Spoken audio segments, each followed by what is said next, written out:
Chó gì con này, con gấu. Con chó đen.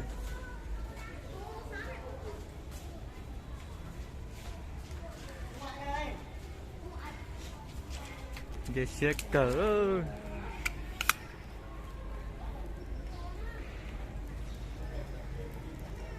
Nhìn lấy. Xem con tử đi này. Đi mãi đi. Sư tử. Chắc sợ rồi.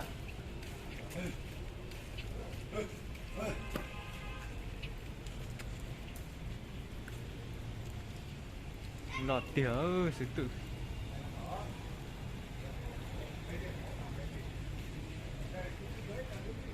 Sư tử nha mọi người nha.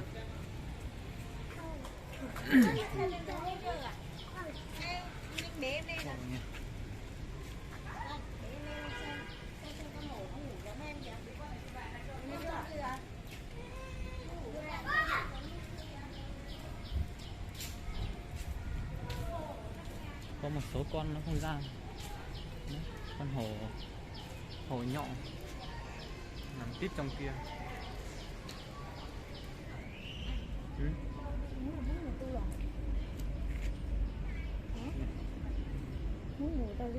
Con này chắc là con cái.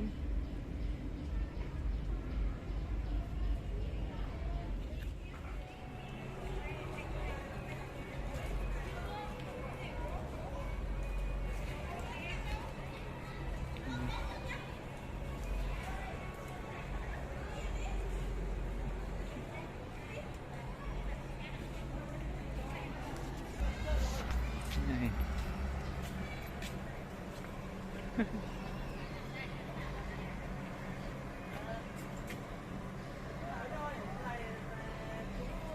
Hổ chán.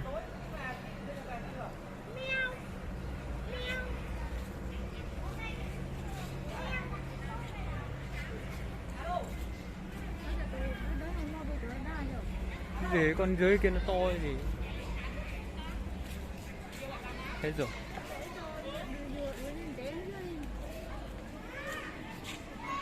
Hổ làm hết rồi. Đâu?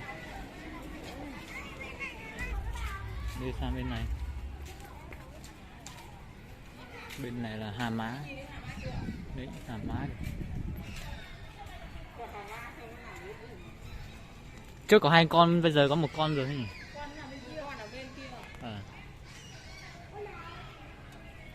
Dưới này có những con gì hả cháu?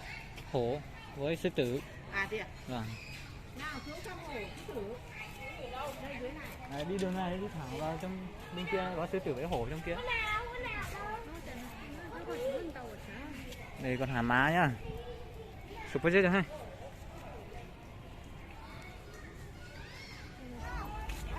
Voi chó Á.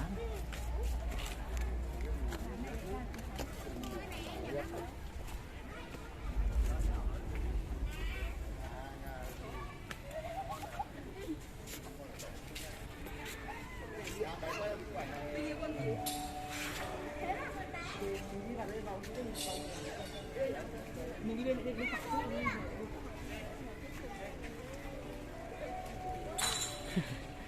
To thật nhá.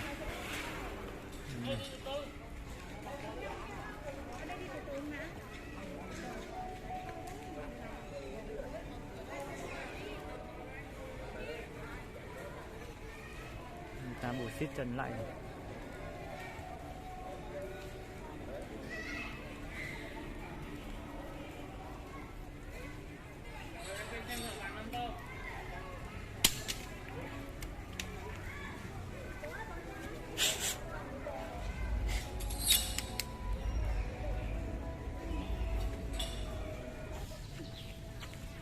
Con này là con gì?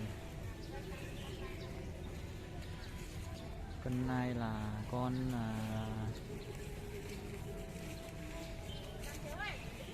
này là con này nhá. Sai. Cáu. Sai, con này sai. Con này con này.